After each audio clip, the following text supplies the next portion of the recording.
Hello everyone, good afternoon. This is the second Sustainability Talks. We have very distinguished guests with us.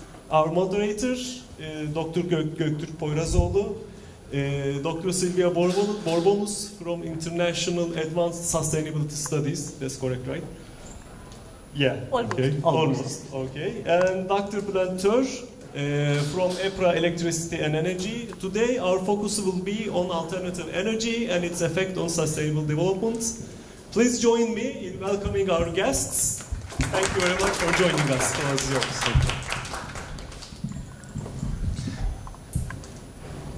Hi again, good afternoon.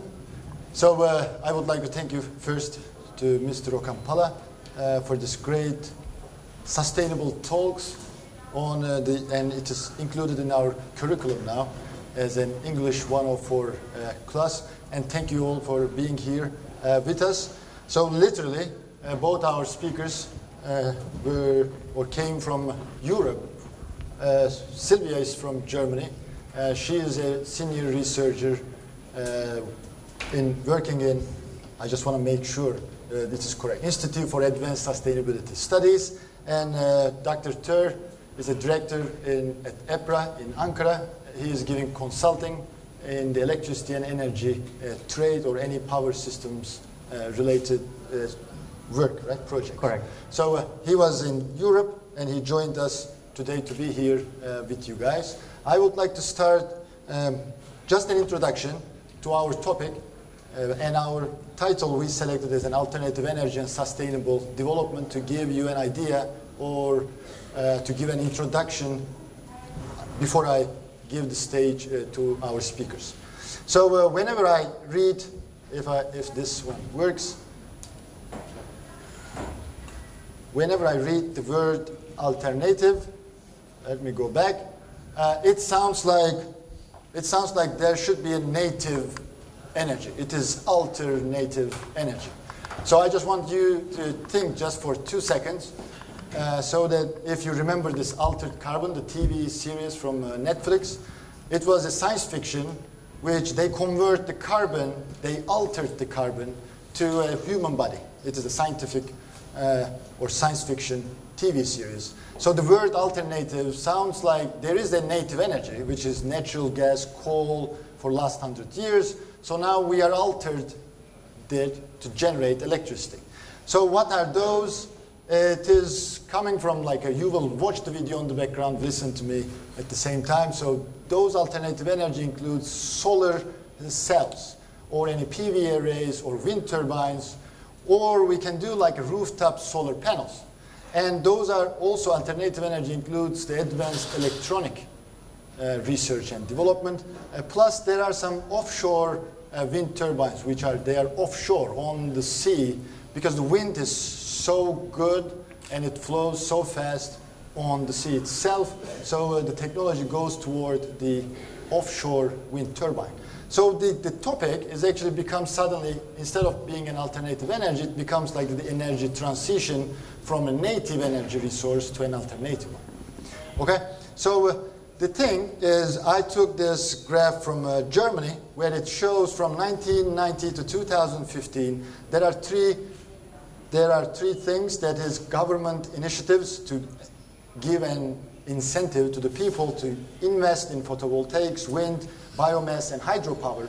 So when you see the map right now as of 2015, this is from 2014, 1.5 million systems, renewable systems actually applied and being built in Germany.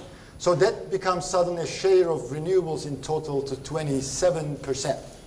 So last year, I remember a news in our newsletter or any European newsletter saying that Germany reached 100% throughout the day. Okay, this number is for annual consumption, but Germany has this ability to give 100% renewable for a electricity power generation now. So one of the renewable energy's impact on our society is CO2 emissions. So many people actually talk about the climate change and is being studied by the scientists. The main main reason behind the climate change is the CO2 emission.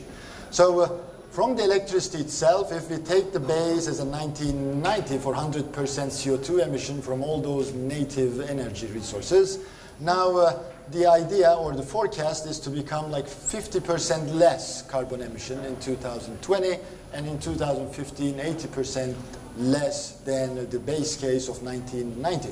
That is good, but the only way to proceed to this level of reduction in CO2 emission is renewable energy.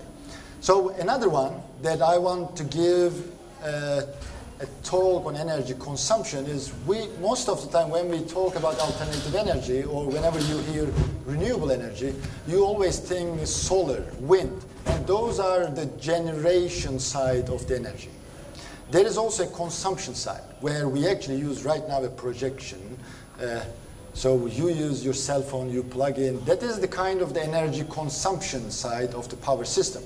So to go to a renewable side or to go to an alternative energy, we need to also think about the consumption, what we should do and how we should have an impact. So energy consumption, if you take the baseline as 2000s or the millennium, so you can get 50% energy consumption, less consumption, but doing the better job. So it doesn't mean you consume less energy, so you generate less workforce. You actually generate better than 20 years ago, but you actually consume less. So while how we can do this is the only way to share of renewable electricity in terms of annual generation to get to a point that maybe 100% or 80%. But the best assumptions or the forecast in terms of share of renewable electricity is between 50 to 60% for general European countries. So one of the things that should be in mind when you talk about an alternative energy or renewable energy, as you see on the slide, if the sun shines, you have electricity. If there is no sun, there is no power. If wind is not flowing, you don't have power. That means the generation side actually changes every minute. If a cloud passes on our Özyeğin University, we have solar rooftop panels, the generation will reduce. So if you don't have energy during night, you need to store and use it at a later time. So one of the alternative energy also includes energy storage and energy efficiency, which looks at the consumption side of the power systems. So if we talk about the energy storage is the battery inside your cell phone, the basic one, or the battery of your computer, right? So they are small, but if you take a look at this one, this is a big container of energy storage devices. So imagine 1 million of cell phone batteries combined together to give a power to 10,000 houses. So this is why, from being small battery system, we combine all of those to have an impact on the national side of the power systems.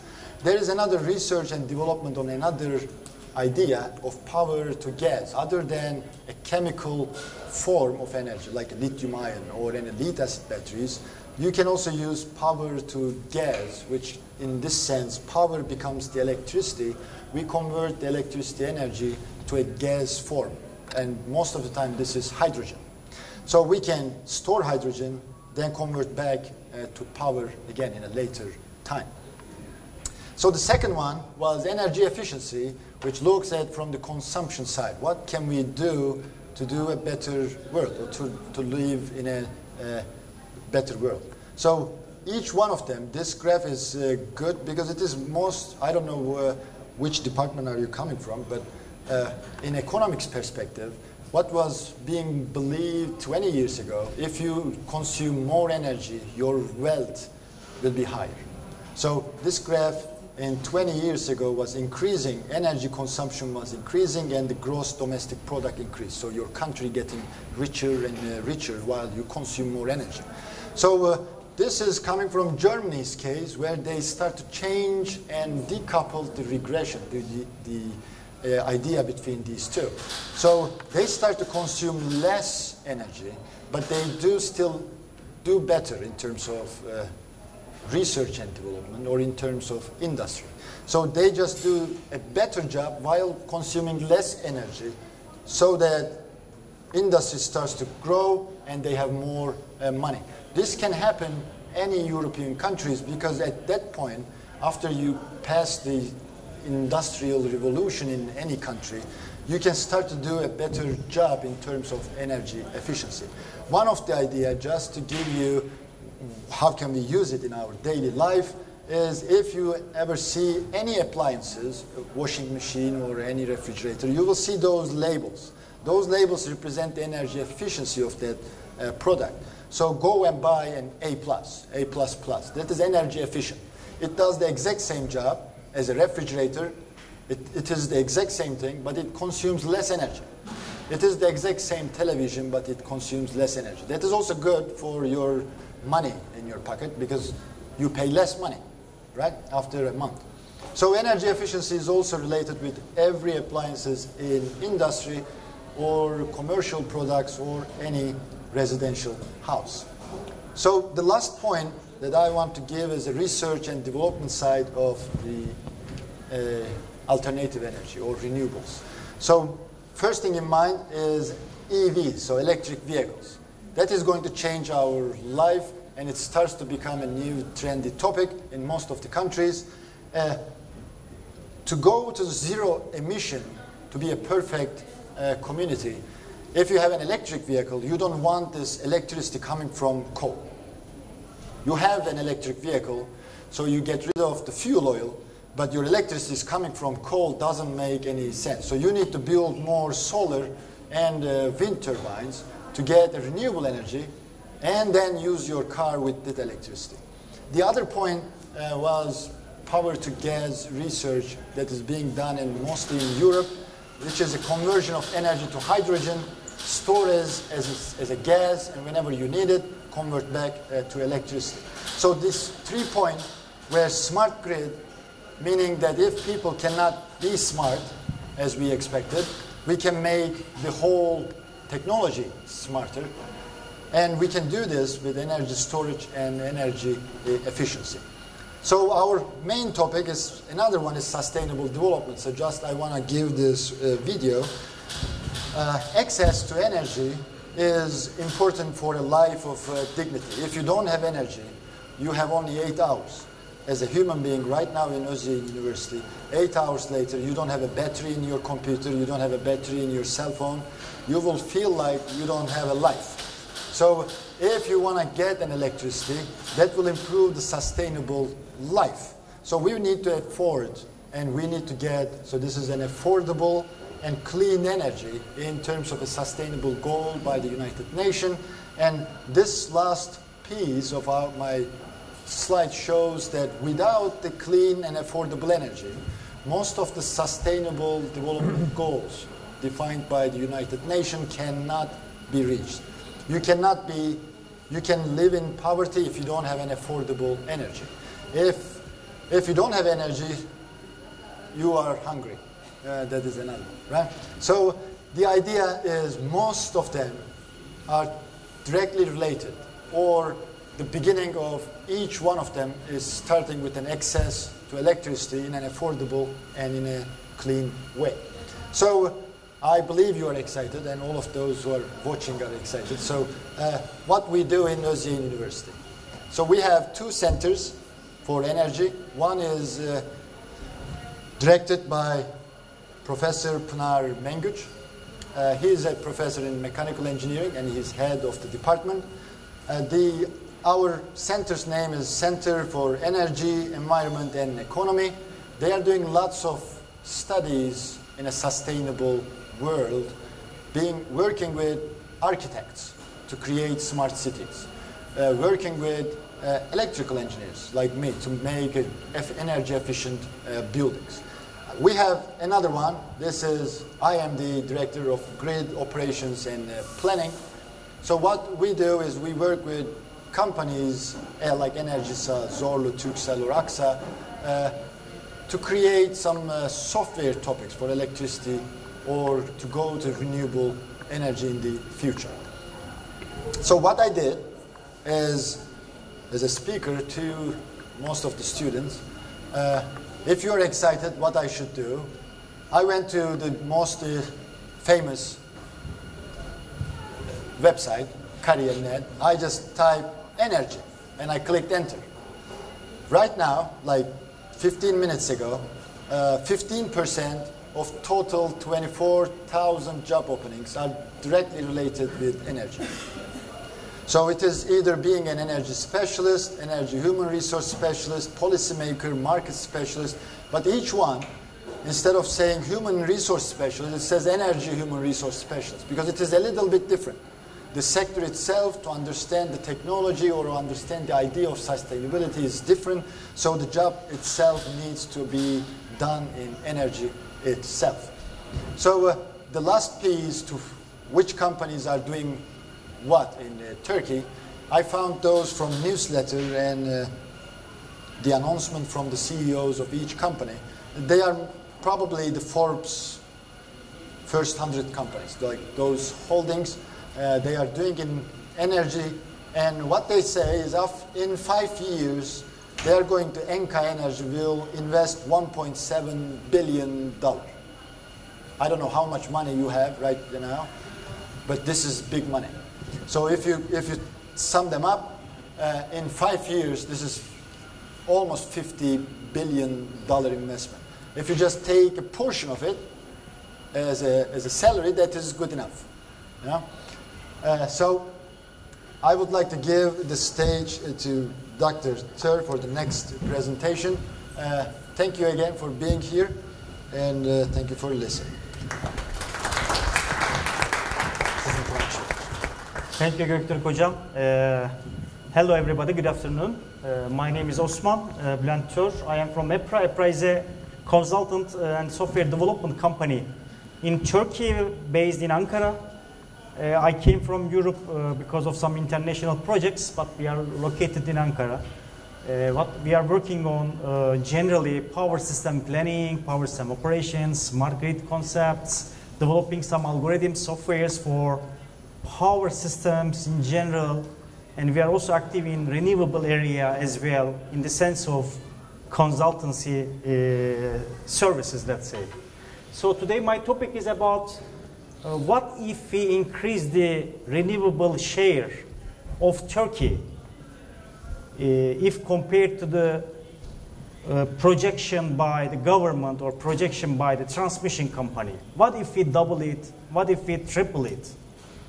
So the question is, for sure we can double or triple the energy renewable capacity installed in the country. But the question is, can the transmission system welcome this additional renewable? Because as Göktürk hocam said, it's an intermittent energy. It means that when the cloud comes, or when the wind stops blowing, you know, generation is reducing. But the demand is ongoing all the time.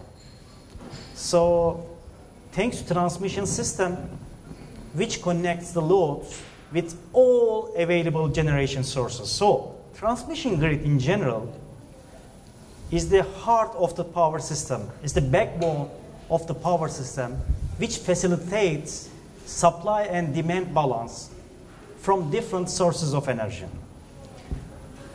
So as you see, I put the transmission grid at the center because it welcomes the generation from renewable energy, not only renewable, but also conventional generation as well, like thermal generation, coal power plants, nuclear power plants, gas power plants. We have all of them, not nuclear. Nuclear will come in a couple of years. It is still being built in Akkuyu, maybe you know. It's okay. Hydro generation, it's also very, you know, environment friendly, if we can say. And these are all, you see the arrows, they are all feeding the loads through the transmission system. So transmission system is a backbone. And another topic which is a promising area is the storage. Storage is getting more and more important. Why? Because of this renewable generation, because of this renewable generation. If you increase the renewable generation, you can only get the generation during daytime from solar or during when the wind blows. So if we increase the renewable so much that the generation from the renewable is higher than the load, the question is, can we store this energy? Why not? Technologically, we can by storage devices. But it is expensive. Okay, it is expensive for now. But what about in the future? So this is the reason why storage is getting more and more important in the energy sector along with the renewable generation. So there are some challenges. It is better to understand in assessing the increase of renewables in our system. One of the challenges, as we mentioned, wind generation, for example, is not constant. You see, this is the load. Load is also not constant as well. You see that, for example, this figure, wind is the blue one. You see sometimes there is no wind. Wind generation is almost nothing. Sometimes it's peak. It's okay. And also, you see this, these are the days, these are the weekends. People enjoy life during the weekend, so consumption decreases, okay. And you see this, the lunch break. Daily load, we call it the daily load curve, actually. Daily load curve is a demand curve of a country or a residential or whatever commercial building industry, which shows hourly based demand, electricity demand of the consumption. So it's and you see that daily load curve is not constant as well. Renewable generation is not constant, load is not constant. So load and generation should be balanced all the time. This is coming from the physics. If the total generation is not equal to the total load, then the generators are slowing down and there are some issues and there are some problems in the system. The challenge is we should balance demand and generation all the time, thanks to transmission system, which connects load and different source of generation. If there is no wind, if there is no solar at that time, we have thermal power plants, we have hydraulic power plants, conventional power plants. The transmission system can meet the load with these conventional generation. So we should understand this challenge very well. Supply and demand must be equal all the time, every second, every minute, every hour. And this is so-called operational challenge, because we are solving this problem in almost real time, every seconds, every minute. It's an operational problem. Solution is, as I said before, meeting the supply and demand from different sources. And conventional generators, differently from renewable generators, have a good capability to ramp up and ramp down. What does it mean? If you have a hydraulic power plant, there is a dam at the behind. If there is a cloud and solar generation is not, there is no solar generation, you can increase the generation level of the hydraulic power plant by increasing the water flow from the dam, because there is a storage behind indeed. I mean, dam is the storage itself, is a physical storage.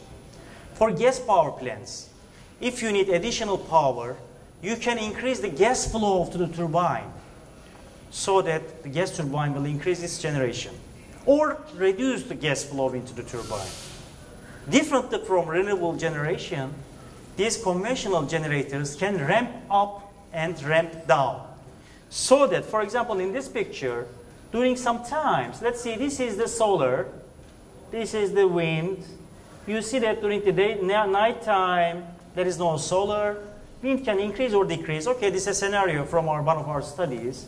And you see that during the evening time, when the sun goes down, there is a significant ramp up requirement in the system. We need to increase the generation from the conventional power plants to meet supply-demand balance. So, thanks to the ramp up, ramp down capability of conventional generators, If there is no conventional generator, assume that everything is renewable, solar and wind, nothing else. What can we do during these times when there is no generation from the renewable? Maybe storage. But assume how much big storage you will need to cover such ramping requirement. Maybe in the future, maybe 50 years later from now, maybe 100 years later now, we will see such a scenario for sure. I believe we will see. We will not see any coal power plant operating in developed countries. But we need still time. Until that time, please keep in mind that conventional generators are important because of their ramping up, ramping down capability for meeting supply-demand balance. This picture shows what is the ramping up, ramping down capability. You see that actually when you start up a power plant, you can increase its generation or decrease it by increasing the gas flow to the turbine, by increasing the water flow from the dam, by increasing the coal in feed to the turbine, you know, or decreasing. So thermal power plant flexibility allows generating units to be more responsive. It is something important that we should keep in mind. So ramping up, what is ramping up, ramping down capability? The literature classifies such kind of facilities as flexibility. In the energy sector, flexibility is a terminology that we will hear more in coming years. Flexibility means that how these generation sources or demand are flexible. For example, demand can also be flexible. For example, if you can reduce your generation in case of necessity, it means that you are flexible. Or if you have a conventional power plant, if you can increase or decrease generation when necessary, you are flexible. So flexibility is something that is important for supply-demand balance. And ramping up, ramping down is a good example of it. Curtailment capability. Curtailment capability means that demand. For example, assume that there is no conventional generation. Everything is renewable. There is a cloud coming, wind is not blowing. Demand is higher than generation. Assume that we don't have any storage. What is the solution for supply-demand balance? Reducing the demand. Curtailment of the demand.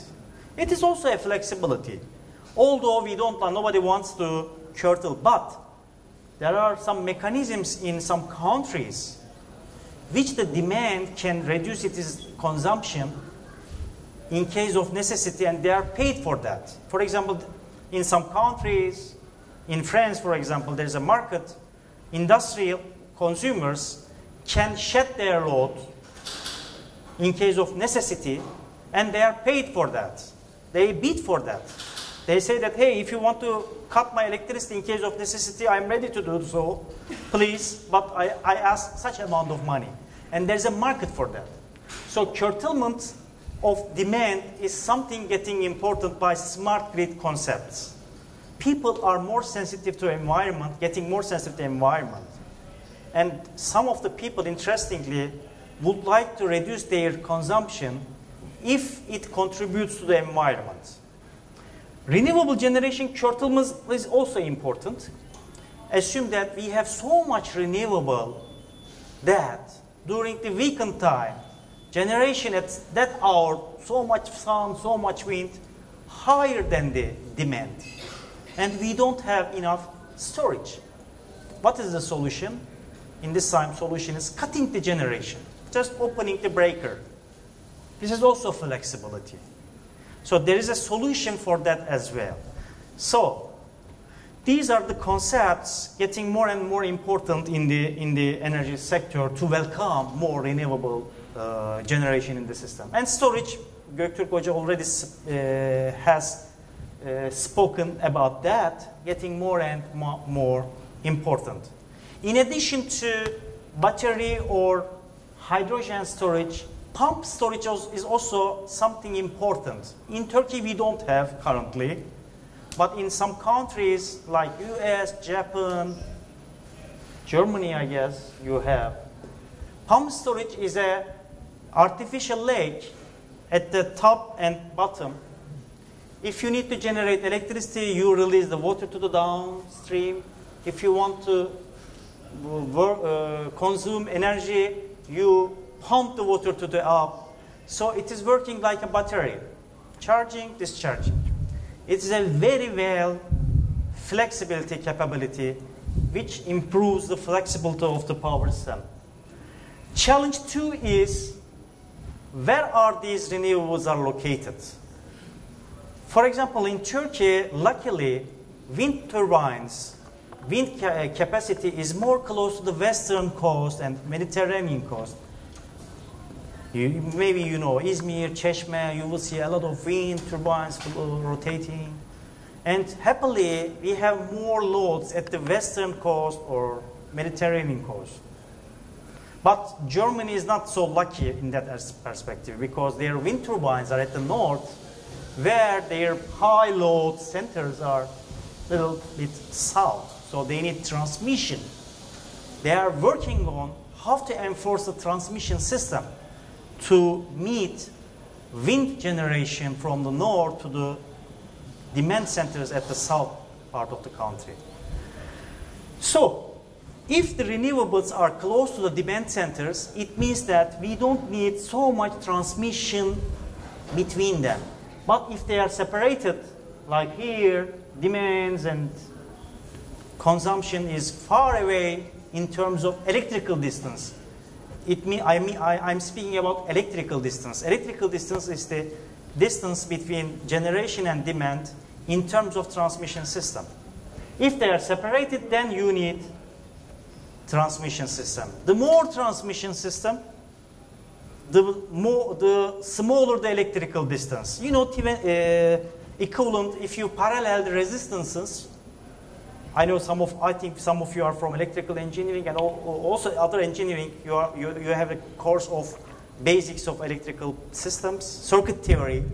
If you parallel the resistances, the equivalent resistance is getting smaller. So the more transmission corridor means more close supply and demand in terms of electrical distance. So if they are separated, the only solution is grid enforcement. You see, if we increase electrical transmission, it means that generation from renewables are more close to the demand centers. So 2 challenges so far I spoke about.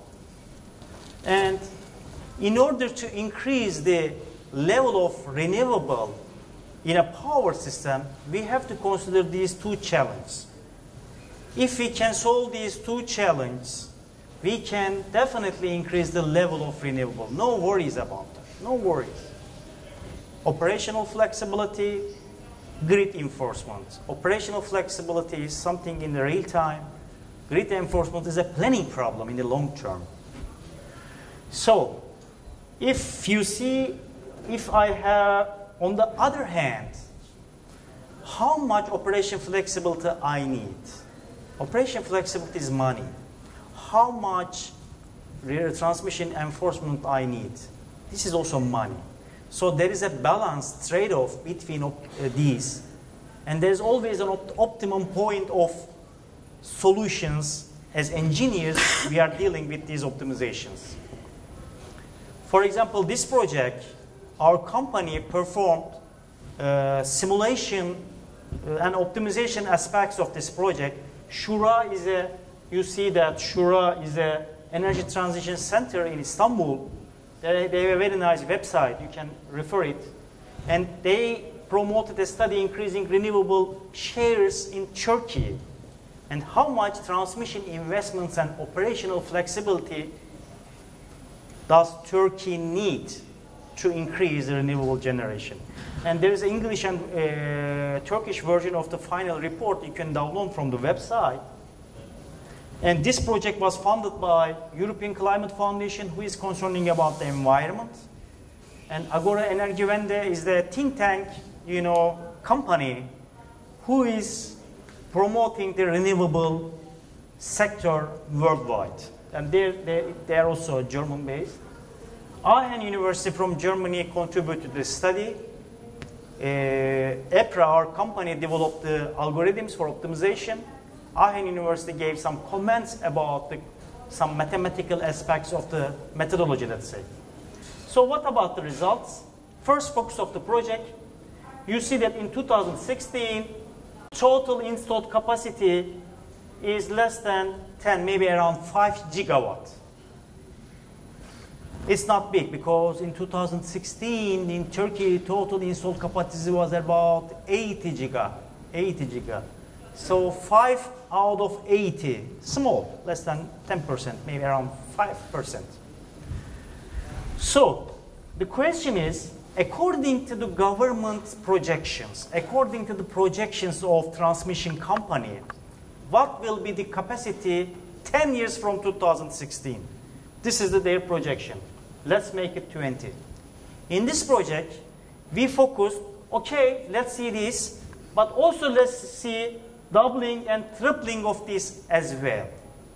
And show the stakeholders, hey, if Turkey doubles and triples the expected tendency in renewable capacity, such amount of transmission reinforcements and such amount of operational flexibility is required. Two aspects, two solutions. So, some statistics, just for your information. For example, this map shows the distribution of the power plants in Turkey for 2026 scenario. For example, you see the more red means more conventional steam turbines, gas turbines, coal turbines, and not surprisingly, they are more close to demand centers. It is more efficient to transfer energy by pipeline, gas pipeline, and produce the electricity at the demand center. It is efficient than generating the electricity from Iran or Azerbaijan and transmitting the electricity to Turkey. So these are some economical aspects, you know. So Turkey made a lot of investments in pipeline, and so that we are installing the power plants like gas turbines close to demand centers. For coal, where you have coal, you make installment over there. For example, Afşin Elbistan, a lot of lignite capacity, and the power plant is over there, etc.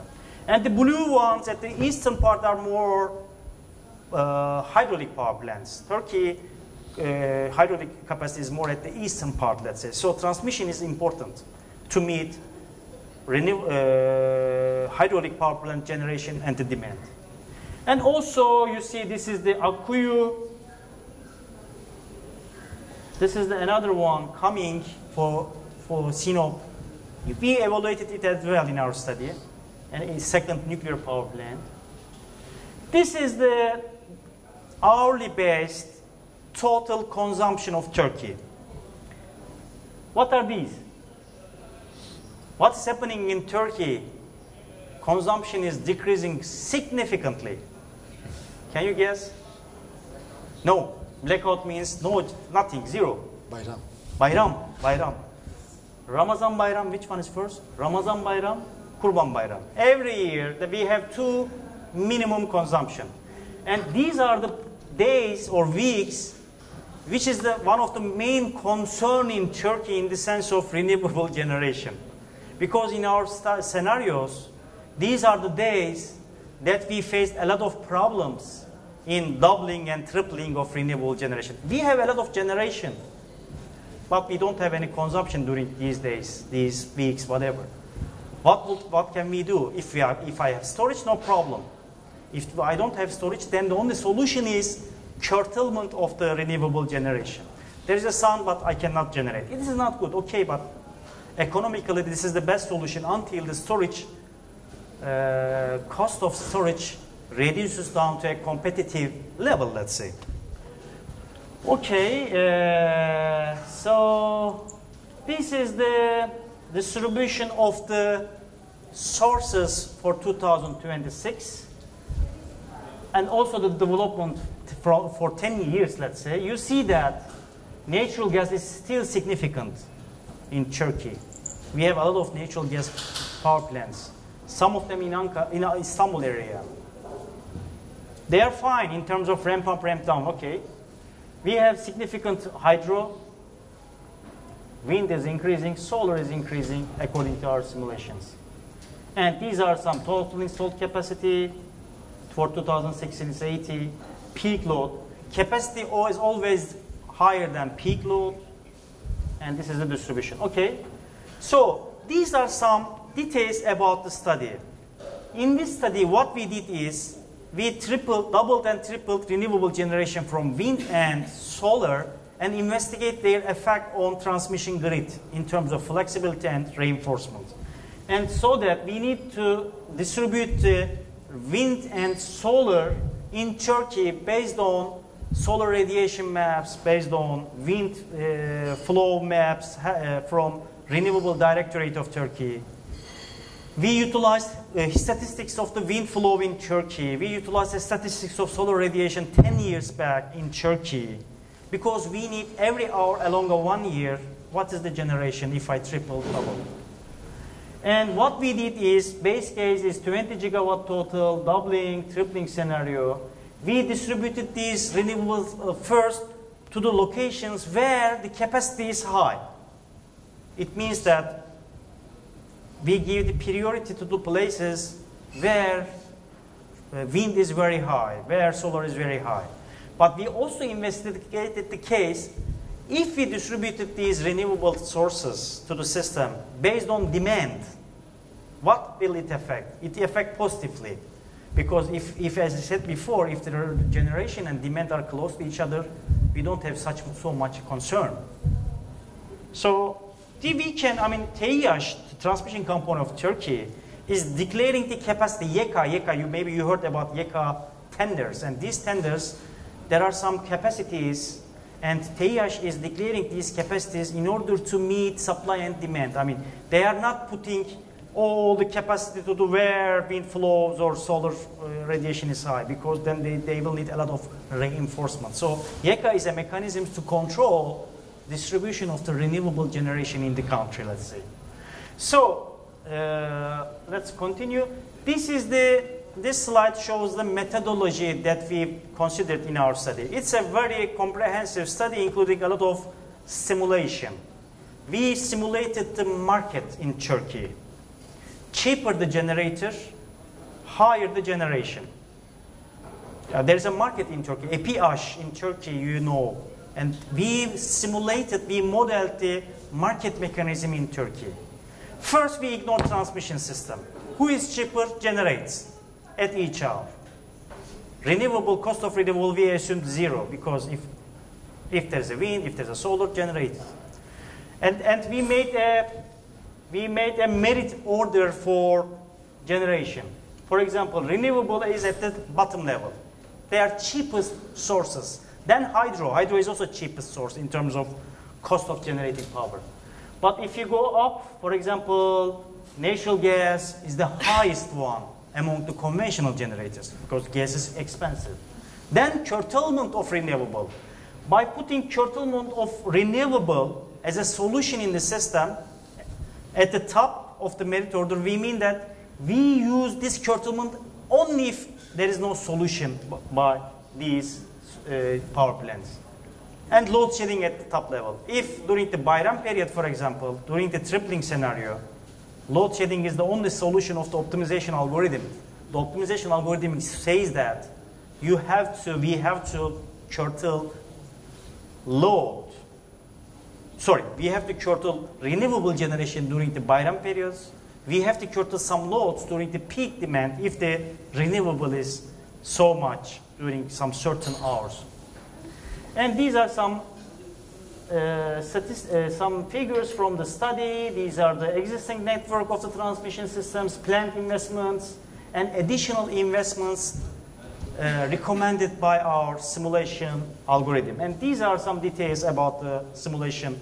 I will not go in details about the optimization algorithm, about network simulation, market simulation. But these are, we submitted a paper. It's now under review. It's a citation index, very tough journal, IEEE Sustainable Energy. Hopefully, if it will be accepted, it will be public so that you can see these details, how we formulated the problem, how we developed the codes in C++, how we utilized optimization engines in this problem to speed up the simulation. There are a lot of details about solving such an optimization problem in a power system. So if I continue, these maps illustrate the results. Where are the transmission lines who are overloaded during the entire year, either from renewable generation or because of load? How much overload along a 1 year? If overloading is high, if compared to a certain threshold value, we recommended investments. If not, we solved it with flexibility. Two solutions, flexibility or transmission reinforcement. We made trade-off between these two to find an optimal solution to welcome doubling and tripling renewable scenarios. And these maps illustrate where to invest if necessary. And one of the main results is Turkey can double the renewable generation if compared to the projection without significant, maybe almost zero additional transmission investments, because Turkey has a significant ramping up, ramping down capability. Gas power plants, coal power plants, hydraulic power plants. If Turkey utilizes these ramping up, ramping down capability well, then the existing plan of the transmission system welcomes doubling of renewable capacity. This is a very significant result, and the people in the sector is now talking this result. Hey, transmission company, you should allow more. You see, you can welcome doubling. Tripling, not good, because tripling, we need a lot of curtailment in the renewables. So we need significant additional investments. Okay, but if storage comes, then it's also okay. It's also possible.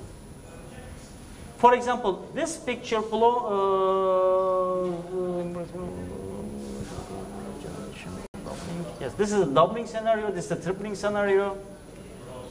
And if we relocate the wind and solar capacity close to demand centers, then the curtailment reduces significantly as well. I mean, if we want to increase the capacity more and more, what we should do is we should direct them to the close to demand centers as much as possible, or we should make additional investments. Battery storage significantly contributes to renewable penetration. This study also good for identifying where to put battery storage, because in our simulation we are optimizing, and if I put the storage at proper places, I can easily see how much it contributes to redispatch, transmission investments, overloads, whatever. You can see all kinds of things as long as you simulate what's going on the market, what's going on the power system. These are some results from the hourly-based solution and some curtailments. This is, for example, charging and off-charging of the battery to reduce problems in the system, to contribute to the solving of the problem, etc. So the study highlights benefits, challenges for increasing renewable generation. Up to 20% share of renewable energy can be possible without significant additional generation. So this is something to be considered by the policymakers. Allocation of the renewable is important. If you manage allocation of them cleverly, then you can increase without any concern. Flexibility, we need flexibility. Turkey has a significant flexibility. Thermal power plants, gas power plants, hydropower plants, these are all important. And this study is now amended for some other studies in order to convert these results to a roadmap of the country. Thank you for your listening, and if any questions, I will be happy to answer. Hopefully I am in time. Yes. Maybe a little bit more. Thank you, Dr. Tur. This is such an interesting and such a well-driven study. Actually, EPRA and the director of EPRA is Dr. Tur completed this study with the Shura, Yes. Agora, with the German institute. Correct. And it is really impressive. Everyone that I know of in energy systems industry are talking about this conclusion of this report, saying that we were believing transmission system is not enough for renewable development. But the study, with a well-driven study, with all the details of the study in optimization and power system details, shows that we can actually double, and at some point with an investment from the government, we can do triple the renewable energy itself in Turkey. So I would like to welcome Dr. Sylvia Borbonus to give a presentation. Her speech is Science Policy Dialogues for Sustainable Societies. So if you use, how do I move? Yep, With this will forward, this will be back. Okay, thank you. Okay. So good afternoon to all of you. Göktürk kindly has already introduced me to you. You know that my name is Sylvia Borbonus. You know that I am a senior researcher working at the Institute for Advanced Sustainability Studies in Potsdam near Berlin. And you know that I am related to our energy section, that I am interested in sustainable energy systems in developing countries and emerging economies. And you know that I am German, and so let's get started with my presentation on science policy dialogues and the role of science policy dialogues in our institute's energy-related projects. So, first of all, guess what Germans love most? Cars, sure, their dogs, but also we love our forests. Have you heard of the Hambach forest in the last several weeks? Maybe you have heard about this forest in the news. So Hambach forest is a small piece of forest in western Germany's coal mine area near Cologne. This small piece of forest belongs to an ancient forest that has been bought by RWE back in the 70s. RWE is one of our biggest energy companies in Germany. RWE is requested to preserve the forest as long as possible. It is only allowed to clear trees when it is essential to mining operations. Now, RWE has planned to clear-cut large parts of this forest this year. In order to prevent this from happening, protesters have been occupying the forest for the past 6 years. They have even built tree houses where they live permanently. In the last weeks, many people have protested in order to save these last 200 hectares of the Hambach forest. And for the time being, the forest is safe because a German court has ordered suspension of clearing the forest. So, in the meantime, Hambach forest has become a symbol of resistance. It has become a symbol of the question how to deal with coal exit in Germany. And this leads us to an overall question: how do we need to deal with complex, long-lasting transformational processes towards sustainable energy systems? So my talk is basically divided into 3 parts. First of all, let's step back and let's ask ourselves what's the question, the sustainability challenge behind. Then I will tell you what we at the Institute for Advanced Sustainability Studies what we answer to this sustainability challenge. I will give a couple of examples of project examples and will show you the role of science policy dialogues in implementing energy and energy transition in Germany. And last but not least, I will answer the question, what is needed for science policy dialogues to be effective and for science and for researchers to play a role in the issue of energy transition. So what's the sustainability challenge behind? So limiting global warming to 1.5 degrees Celsius requires rapid and far-reaching changes in all aspects of society.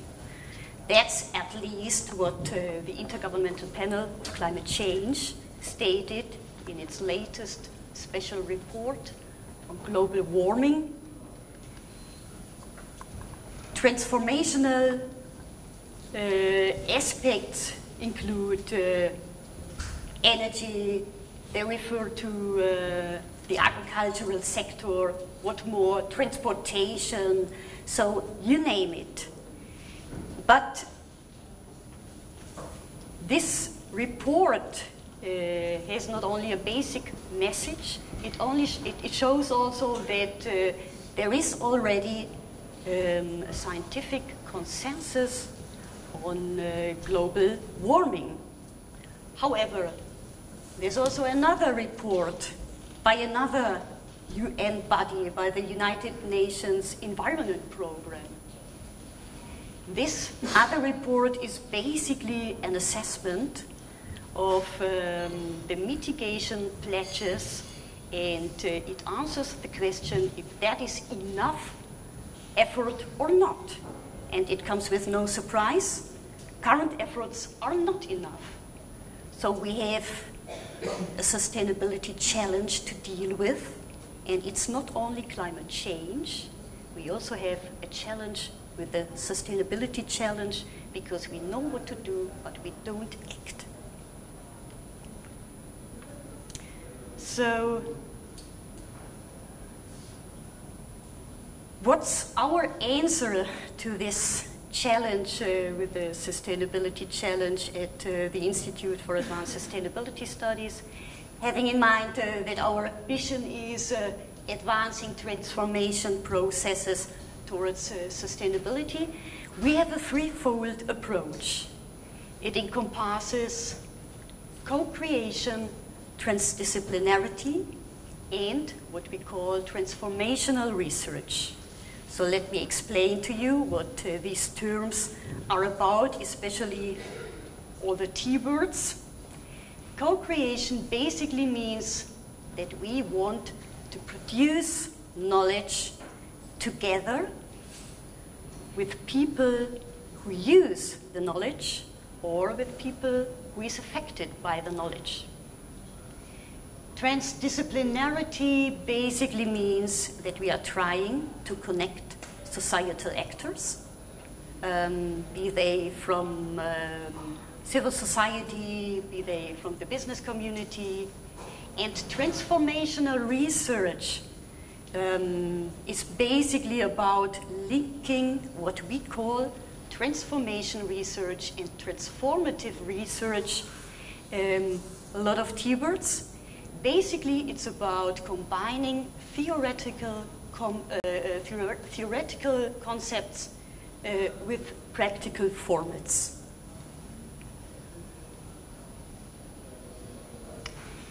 We are not only applying our threefold approach to concrete sustainability issues, but we are also trying to advance our threefold approach itself. And that is why we have projects called Oceans or Energy, or for example, Climate and Air Quality. So these are the sustainability challenges. But we have also research projects connected to our approach, called, for example, co-creation, called, for example, narratives and mindsets. For our today's talk, I've picked energy as one field, and I will show you a couple of projects at the Institute for Advanced Sustainability Studies, and I hope they exemplify what we understand as science policy dialogues. So my first example is the project which is called Socially Equitable Structural Transformation and Responsive Policy Advice in Lusatia. The German government has set up a coal commission. This coal commission consists of policymakers, members of the German parliament, trade union representatives, and scientists. For example, Professor John Schellenhuber, you might know him. He is part of the German Coal Commission. And the Coal Commission is supposed to come up with policy options and a date for coal exit this year. Now, my colleagues look into transformational processes in Lusatia. I've already mentioned the coal region in the western part of Germany. Lusatia is the coal area in the eastern part of Germany. The main concern is about jobs. Still 8,000 people in Lusatia work in mining. So of course, it's interesting to have an accompanying research project, and my colleagues in this case are trying to develop a concept for what we call a future workshop.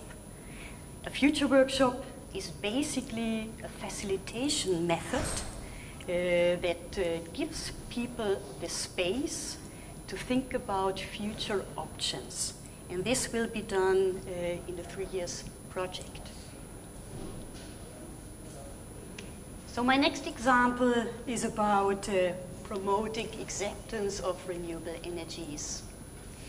And in this case, my colleagues try to answer the question, how can a more environmentally friendly expansion of renewable energies lead to greater acceptance of renewable energies? You might know even renewables have their disadvantages, or let's put it this way, their environmental challenges. I told you before what the Germans love most, their forests. So my colleagues are developing a communications strategy targeted to different stakeholders, and they are doing this in different federal states because, as my colleague mentioned before, it makes a difference if we talk about wind parks in the north of Germany, where they are very welcome, or in the south of Germany, where people is more reluctant because they fear for their forests and they fear for transmission lines. I have another example related to the German energy transition as a whole. This project is called Energy Transition Navigation System. It is part of a larger research program with the name Copernicus. And this project is about the question, how is the energy supply system related to industry, transportation, and consumption? As you mentioned before, it's not only about the supply side. We also have a demand side, and we should always see energy questions from a systems perspective. And that's exactly what this project is trying to do. It is a long-term research program involving partners from industry and from civil society.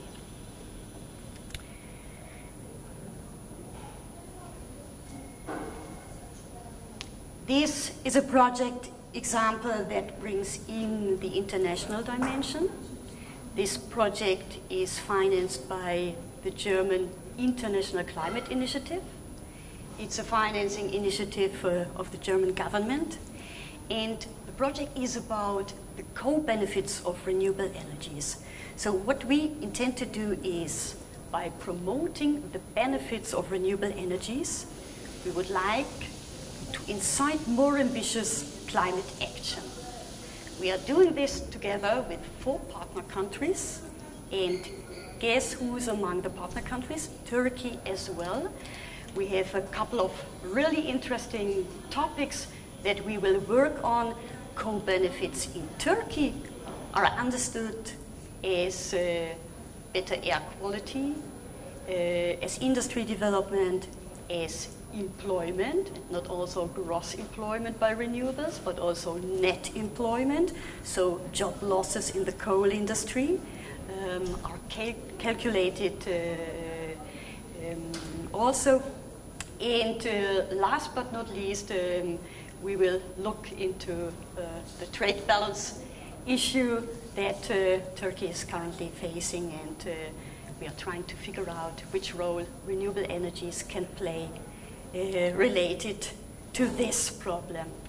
And it's a science policy dialogue because we are entering with assessment studies, with numbers, and I hope with good arguments into a fruitful dialogue with ministries in Turkey.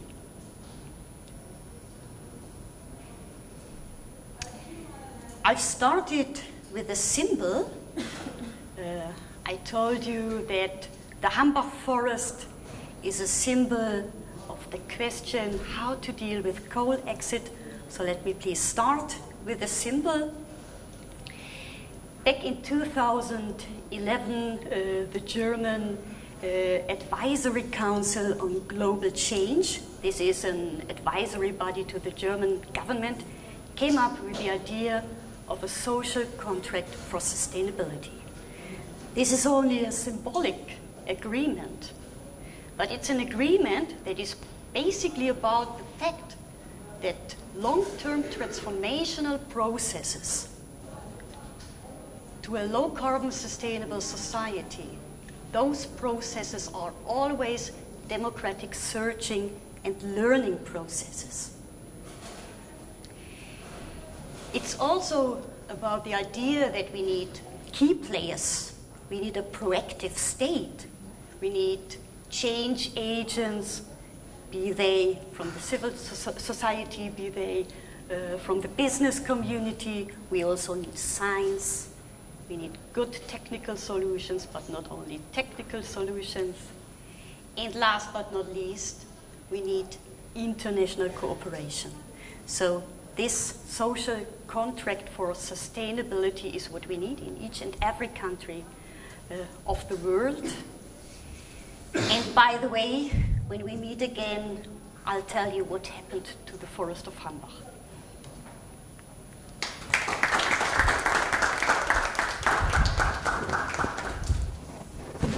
Thank you, Sylvia.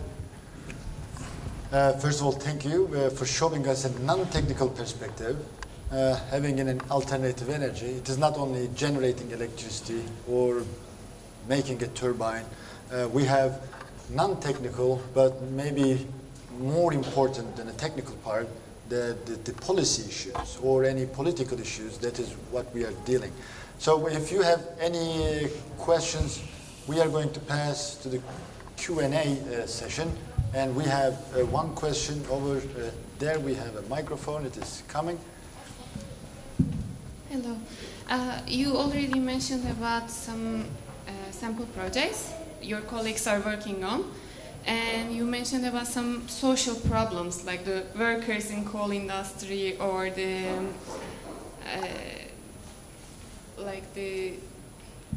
protests or I don't know, unacceptance related to the sustainable energy courses, sustainable energy cases. So what are the solutions your colleagues are working on? What are the potential working areas for them? What are their, I don't know, their vision on these problems? Okay. Do you want me to answer this? Yeah. Thanks for the question. I guess your question is a summing up question, because I showed you different examples, and I can tell you that there is no one solution fits all. And energy transition is about many aspects of society. So we try to concentrate on certain aspects and to establish science, policy, and even society dialogues related to specific questions or challenges. For example, when it comes to job losses, sure, there is the fear, not only in Lusatia. I mentioned that 8,000 people still are working in the mining sector, but also on the western side of Germany, in the Rhenish brown coal area near Cologne, 10,000 people are still working in the coal mining area. They are working for RWE. And of course, we need to find a societal consensus on this. And in case of the coal exit, we have already this coal commission proposing a date this year, and so science or research can accompany such dialogue processes. It can facilitate such dialogue processes. And that's what we are trying to do. Thank you, Sylvia. Alper, can we use that? Thank you both for very interesting presentations. My question is for Dr. Tör. What I understood from your presentation is you made a simulation about whether we can double the share of renewables compared to the government projection without any additional investment in transmission reinforcement, right? And your answer was yes. Can you tell us anything about whether doubling or whether this increase in the renewables, whether there will be enough demand for electricity in Turkey, according to your projections or according to official projections, that could accommodate both this increase in renewables and also taking into account the current and ongoing investments in conventional non-renewable energy generation facilities like coal and nuclear power plants. So can we both, from a demand side perspective, from an economic analysis of the demand side, can we both build these nuclear plants and maybe some of the other coal plants that are still ongoing, and at the same time introduce all this additional renewable capacity? Would the market generate that much demand? Is there any projection about this? Very good question, thank you.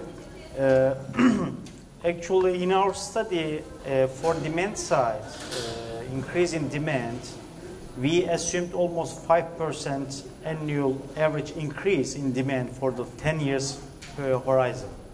5% is okay. I mean, if we look at the past 10 years or 15 years, for example, average is even higher annual demand increase in Turkey, because Turkey is a developing country. And electricity is one of the main drivers for economic development. So I believe that 10-year, for the next 10 years, 5% per year average is an acceptable approach, and also approved by the transmission company of Turkey, who are also making demand forecast analysis for their transmission planning studies. So I can easily say that Turkey, even maybe recently there are some economical discussions, currency increase. These are all, I believe they are temporary. And if you look at the 10 years horizon, Turkey is a developing country, and there will be a significant increase in electricity along with the increase in economic development of the country. On the other hand, if we look at the increase in renewable generation from the perspective of conventional and nuclear generation, one of the conclusion that we deduced from the study was coal power plants are the main losers in our simulations if we increase the renewables. If we compare coal power plants with the gas power plants, gas is also a loser. Gas power plants are also losers, but their flexibility is something important that we see in the simulations. During the hours or minutes, during the times when the intermittent generation is changing up and down or demand is changing fastly, we need some flexibility, and gas turbines are the most flexible ones among the others in addition with the hydraulic power plants. But the coal power plants are not so flexible. They are fine, but they need some significant investments to cope with significant ramping up, ramping down capability. But gas are like, jet turbines. Gas turbines are turbines that are existing on the aircrafts, actually. They are almost the same. These jet turbines are so flexible in ramping up, ramping down, from the ramping up, ramping down capability. So our study shows that if we double or triple the renewable generation, total capacity factor of the coal power plants and gas power plants are decreasing if compared to today, for sure. However, we still need their capacity for the base load and also for ramping requirement. And also, one of the conclusions we deduced from the study was we put the new investment plans for coal and gas power plants in our simulations. In 2016, there is no such a coal power plant or gas power plant, but in our simulation, we put them as candidates and see how they are operating. And we see that their capacity factor means ratio of total operation hour at full capacity along the 1 year. Average generation along the 1 year, you can say, is significantly less if compared to the others, like hydraulic generation or the renewables or nuclear. For nuclear, there is a long-term agreement between the governments. So in the simulation, we modeled as must run except maintenance periods. So our model puts certain amount of generation from nuclear as a constraint in the simulation.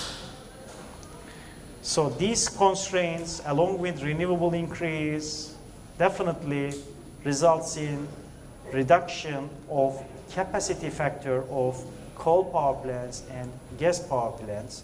In addition, in our those coal and gas power plants, which we investigated as an additional investment for the next 10 years, they are out of game according to their low utilization factor. So one of the results of the study is it is not so meaningful to invest on coal or gas power plants for the next 10 years unless a subsidy is induced by the government, like, for example, promoting local lignite power plants.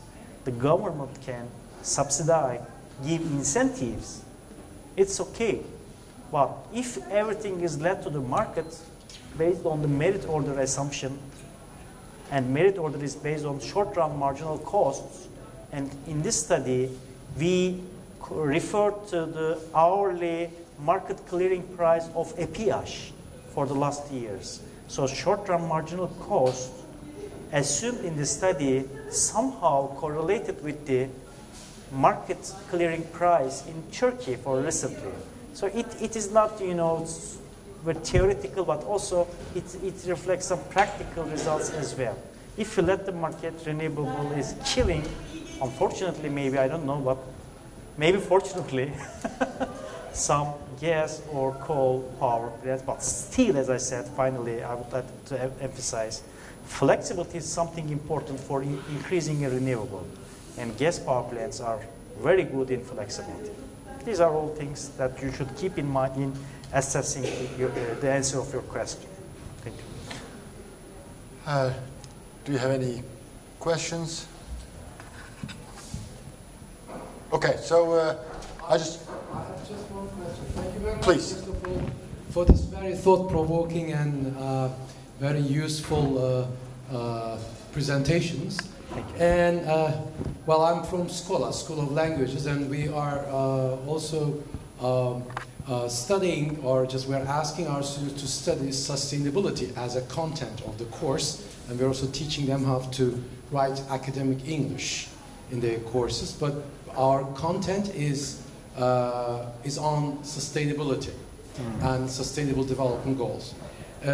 So we are also inviting our students to come and just to follow these series of talks.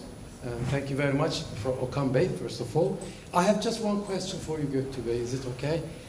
You have just mentioned that the storage issue and power to gas thing. All right. Is there any other way to store the power or the electricity? You've just this actually caught my interest in the first place, saying that we convert power to gas and then we reconvert gas to power. Is that? That is correct. Please just correct me, because I'm not an engineer. I'm just a language teacher. First of all, thank you for being part of this curriculum and these sustainable talks. I would be so happy to see lots of people. So the idea of energy storage is coming from Einstein, saying that you cannot destroy or create new energy. So the energy is constant. You can only convert one form to another. So when we actually generate electricity, if you don't use it at that point, like Dr. Tur mentioned lots of times, if you don't use it at that moment, it is gone. So what we need to do is convert that form to something else. So like your cell phone battery converts the electrical energy to chemical energy, store it for whenever you want to use it in the future. So this is one. Your battery is one form energy to chemical. So electricity to chemical. So what we call them battery. We have flywheel, that is electricity to mechanical energy. This storage type is rotating every second, but it is storing itself because there is no vibration or anything. So that is one, electricity to mechanical. There is another one, Dr. Tur mentioned, pump hydro. Yeah, I have heard this. Right, so you store. This is not even a river or anything. This is artificial, a virtual lake. You create a virtual lake on the mountain, then you create another virtual lake at the bottom of a mountain. So if you let the water go, you generate electricity. When the electricity price is low, you use your pump to put the water back to the top. But when it is cheap.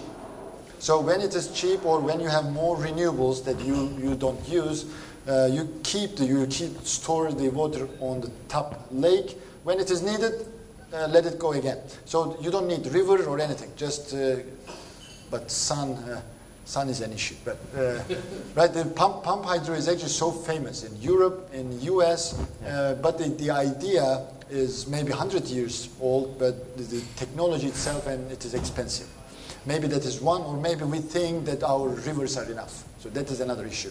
The other one is power to gas, which is studied for recently, like last 10 years, for hydrogen purposes. So hydrogen is also being useful for electric vehicles. They keep saying, instead of going with electric vehicles, we can go with hydrogen cars. Hydrogen is your battery. But they found that it can explode, we can die, so let's go with electric. So that is kind of the idea. But we have... That's much safer, you mean? Right. Hydrogen is still not safe, but research and development are still on well, maybe in the future, people will find a way how to harness hydrogen. Right. To make it more, more reliable and... Well, and it is maybe efficient. Right. Did I... Thank you very much. Yeah, it's one more question. Well, it's not a question, Dr. Tur, but it's just a comment. Sure. So you talked about this energy demand, and I guess it is not very much, let's say, useful for the energy providers and generators when the government just declares, announces that there is a 9-day holiday for during the Bayrams.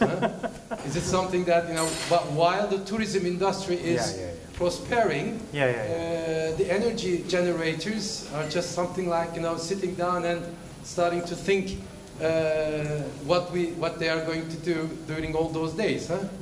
Actually, very good point. 9 days period, these people are the most happy people with 9 days holidays, including academicians? No, it is being recorded, so no. So while I was studying at TÜBİTAK several years, I was very happy also. But while I am doing my business there, even I study during the Bayram period sometimes, unfortunately. But from tourism and from other aspects, it's something different. But for generation, as you saw on the map, for example, for tripling scenario in our simulations, we needed to curtail the renewable generation during the Bayram period significantly. There's a wind blowing, you have to stop the generation. There's a solar radiation, you have to stop generation from the solar panels because the load is less than the total amount of available generation. And during our simulations, what our optimization algorithm definitely reduces down the generation from the hydraulic power plants during that time. Our optimization algorithm definitely closes it down. Stop hydraulic power plants. They reduce down the new gas power plants, coal power plants, up to their minimum operation points. But you cannot shut down a generator if you need to operate it next day, for example. For example, for a coal power plant, if you need it on Monday morning, you have to start it up the day before because of heating and starting up facilities. And because of these constraints in our simulation, we have to operate some conventional generation in the system. And the additional renewable is, some part of the additional generation renewable has to be curtailed from the system. And regarding your first question, just to give some vision to the people, the listeners, storage. For example, there are also different aspects of storage. One idea is, for example, in France, there is a demand-side management mechanism. There are some aggregator companies who are installing devices through gateways in your houses and connect to your water heaters at the bedrooms. In Europe, water heating at the bedroom is more on electrical, although in Turkey it is more on gas. But in US, North America, including Canada and Europe, water heating at bedroom is more on electric source. So what they do is, these aggregators, in case of necessity in the system, they just cut electricity from these water heaters, but they have maybe several thousands of consumers separated in Paris, for example, in France, different cities, and they can cut electricity consumption instantly 100 megawatt by just cutting the electricity consumption of these water heaters from thousands of consumers. What they do is they cut electricity if required because of some constraints in the system, let's say. But then everything is resolved when the price is cheap. They give the electricity to the heaters, and they sometimes overheat the heater, store the energy as heater in the heater, just to have the flexibility of cutting the electricity. It's a form of storage.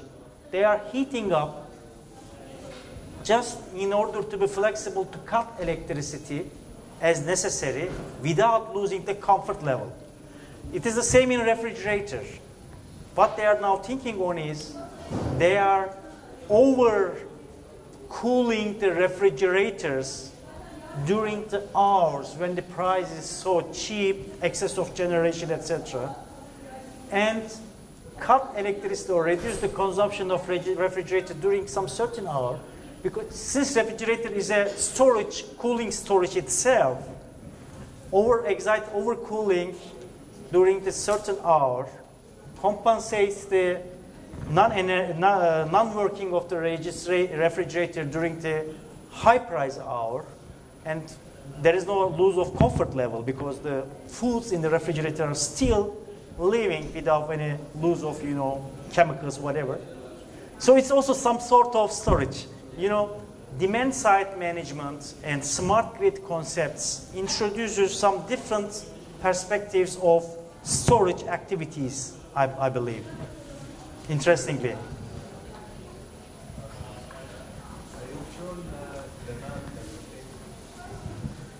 You have shown us a map that contains storage systems units and their sizes, Yep. which are in the west side of Turkey. Northern Western, yeah. Yeah, north and western. What are the factors that led you to decide that much of sizes for every unit, for example, and placement of those storage units? Yeah, very good. Is it just the demand size, for example, and closing to this demand center, or there are many other factors that led you to know how much storage units we have to install in that area? They are battery storage, as I... Battery storage, yes. Actually, in our study, we utilized two types of storage. One is battery storage. We put 600 megawatt battery storage in our study, 600 megawatt, not so big from 10 years from now. And also we put one pump hydro in the system. And while discussing where to locate these storage in the system, we just look at the transmission maps. If you remember, some transmission lines are red, some are yellow, green, whatever. And these colors gives an indication about loading, overloading of the line. And if a line is overloaded, you can relax it by storage devices. For example, if the line is overloaded in this direction, power direction, if you put a storage here and increase its generation, this overload will be relaxed. Or in other direction, if you increase the consumption, it will relax. So we utilize the results of the overloadings or the flow tendency of the transmission lines in defining the best locations. And not surprisingly, the best locations are more close to demand centers, and also somewhere between demand centers and high renewable generation. Because since we are increasing the generation, renewable generation, during the times when there's an excess of generation, which results high overflows on the transmission lines, the storage at that point consumes the energy, relaxes the transmission line.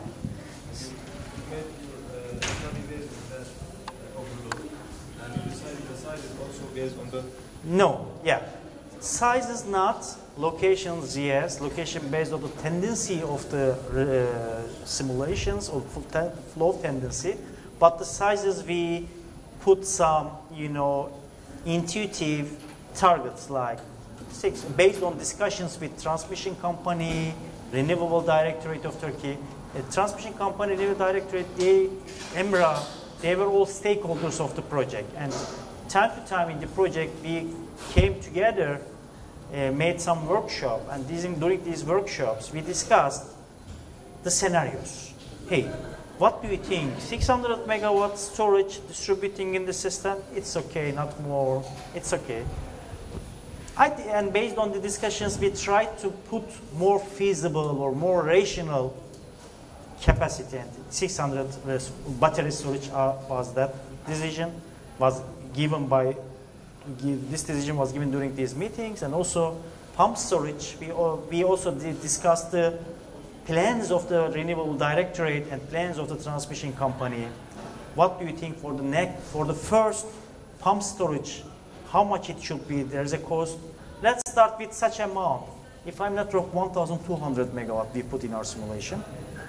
And we put them, and we put it not randomly pump storage, but we put it at the existing hydraulic power plants. And Gökçekaya hydraulic power plant at the Eskişehir looks in our simulation the best place for pump hydro. The idea was there is a hydraulic power plant at Gökçekaya now, and there's a big lake at the top, but there is a river going down. We can use this power plant pumping up as necessary, but it needs some investments because the turbines will be changed. Now turbines are designed in a single direction, but then we need some different technology.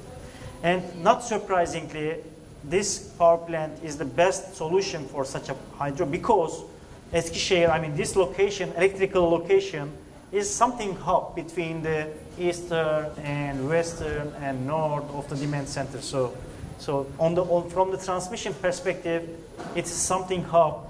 If you put a flexibility over there, you can easily handle the overload through the transmission lines crossing over at that region. Thank All you. right. Thank you very much. Okay, the last question. Thank you very much for joining us today and for the lovely presentations. Since this is the sustainability talks, I would like to steer our way towards sustainability. Sure. If you had a magic wand, and I understand the need to balance the renewable energy with other forms of generating power, but if you had a magic wand, how would you design the Turkish electric, let me say, ecosystem in a way to create the least harm to nature? Because you have the renewable energy, the wind, the solar, and then you have the coal. Now we're having nuclear, which is making my skin crawl. How would you design it? What's the best way to balance the renewable energy in terms of other forms of producement? Yeah, nuclear is a different point. I mean, there are different reasonings behind building a nuclear power plant in Turkey. One of the reasoning is increasing the diversity. Now, Turkey, 99.5% of natural gas is coming from abroad in Turkey. We just produce 0.5% something. Turkmenistan, Azerbaijan, Iran, Russia, through ships from Nigeria, I don't know, some countries abroad, LNG. So we are significantly dependent on natural gas. We are significantly dependent on import coal because our lignites, in Turkey we have only lignites. We in some part of the north of the country, Zonguldak region, we have coal, but it is very limited. So therefore, we cannot produce in an efficient manner electricity with lignite. So there are some import coal power plants at the northern, eastern, and southern part of the country, at the coast parts of the country. So in electricity, we are depending on import. But I am also asking this question: if we install a nuclear and we will still import some technology from abroad, we are for diversity it's fine. Not only gas, because gas is now 30%, 35%, significant. 35% of the electricity is generated by gas power plants in Turkey now, and we are 99.5% depending on the import of natural gas. This is strange, okay, but from diversity is okay, but dependency to Russia, for example, I mean abroad country, is also a question for me. I mean, it doesn't solve. So renewable is the best solution for sure, but it has to be balanced somehow. I mean, because we need ramping up, ramping down, because the load is not constant and generation is not constant from the renewable. Can storage solve the ramping up and down problem? Theoretically for sure, but practically not yet, I can say. So let's see the future. Thanks very much. But just before the last question, I can add one more comment. I guess as a human being who lives in a real world, whenever you plug in, you expect electricity. You don't care about the cost. you don't care anything. You just want to plug in and I want electron. If it is not working, you start to say, why do I don't have electricity? Again, the government, blah, blah. So the thing is, we never think about those stuff, but the electricity is actually a commodity. So it's like a coffee, it's like a bag, a chair. So it has a price, and to reach that price or to make an affordable price, it is difficult in terms of technical limitations. But to answer your question in a quick way, an African country which doesn't have any electricity, when the first researcher or the scientists go to that country and starts a new electricity grid, they never build electricity grid. They never build any transmission line. They start directly in 2018 with solar power plant right on your rooftop. Generate, consume, done. You don't need any natural gas generator, any coal. So it is in Kenya, it is in middle African countries. Wherever they go, they don't need any transmission lines. They just, right now.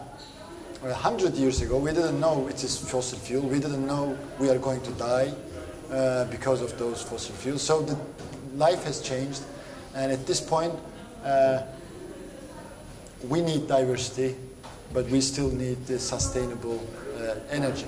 Maybe just before we go back, I just want to thank Sylvia to give me an idea, because I was always thinking like a CO2 emission, like a climate change is the end of human life. So she actually told us climate change is one challenge. Another challenge, if we survive, we need a sustainable Earth. So that is another second challenge. If we survive the CO2 emission, we need to live longer and we need to make a sustainable living. So that was so good. I never thought. I always think if we invest in renewables, we will get rid of the CO2, but I don't care the sustainability. Now, that is another thing. So you have a question? Yes, thank you very much. It was very helpful for me because I was looking for some answers about this energy problem. I'm in the Industrial Product Design Department in Özyeğin University. I teach there. And I was wondering if it was possible to solve this storage problem by changing a little bit the perspective. Because as far as I can see, all you were telling here was large scale. All about Turkey and Germany as well. It was just large scale. Maybe we should try to solve this storage problem by dividing the problem itself, the storage problem itself, into small parts. And for example, why don't we think about small plants, or maybe not even plants of energy, about solar, for example, about the wind. Why don't we think about some systems that we can build on in houses? Right. Why don't we do that? Why do we always need to see everything in large scale? Why do we have to have the simulations for all the country? Why don't we see small parts of it? Why don't we solve small parts of the problems somewhere? For example, if the problems of the Eastern Turkey are different than the Western Turkey, we should look for different solutions. Maybe the solutions shouldn't be the same for everywhere. That's what I was thinking. Right. So I guess this is not like even a question. It was a great comment. It was a great comment. Thank you. Just to add on, I guess the research and development actually goes toward like a distributed, solve the small piece, just to make sure electricity is maybe a little bit different because everywhere is connected. But the idea is just to tell everyone in the audience, there is an idea of microgrid to have a sustainable life. Make sure that you have a solar energy and don't even think about Turkey's national grid. In Özyeğin University, we have everything.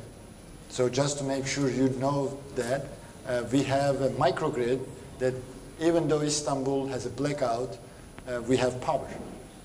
So we have all of those technology. We are going to add energy storage hopefully next year, just to make sure we don't have any issues with electricity anymore. So I would like to thank our speakers again. Do you want to answer? Yes, sure. I would also like to add on your question. You talked about large scale as a main input made by us.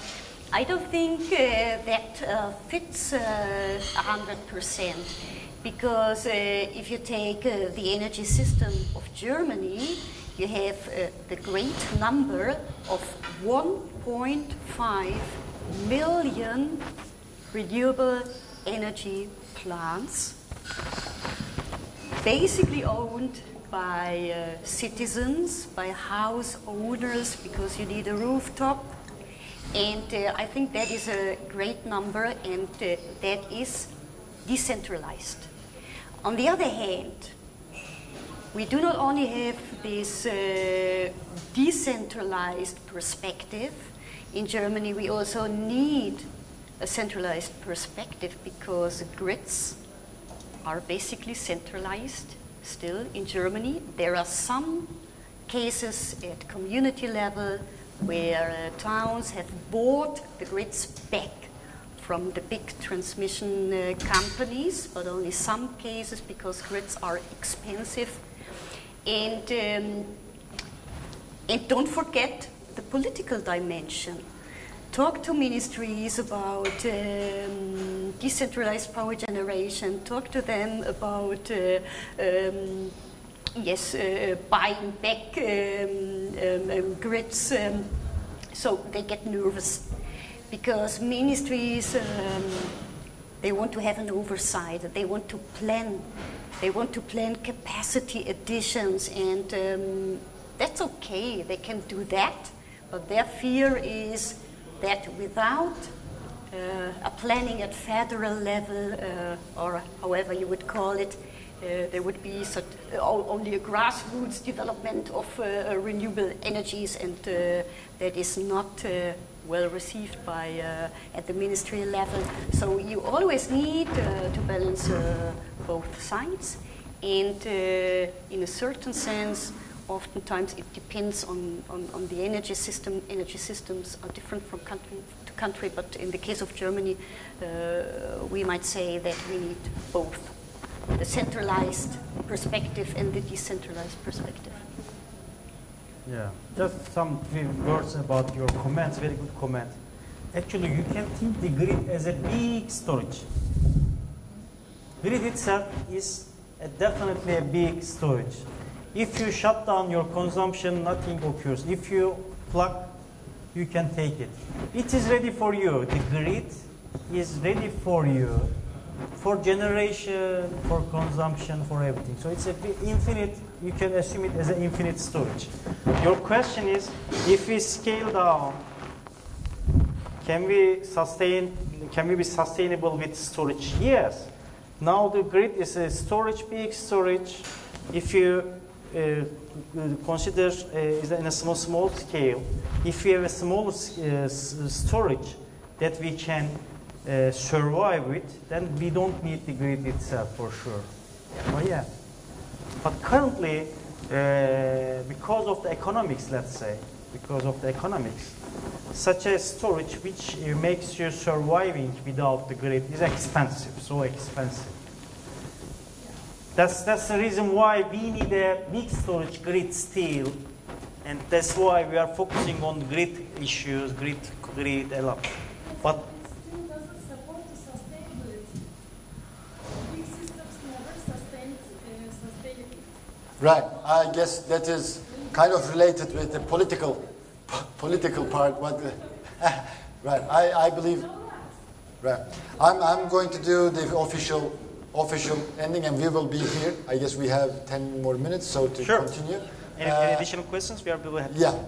Thank you again to Sylvia and Osman Bey, and thank you for all audience for listening to us. Thank you.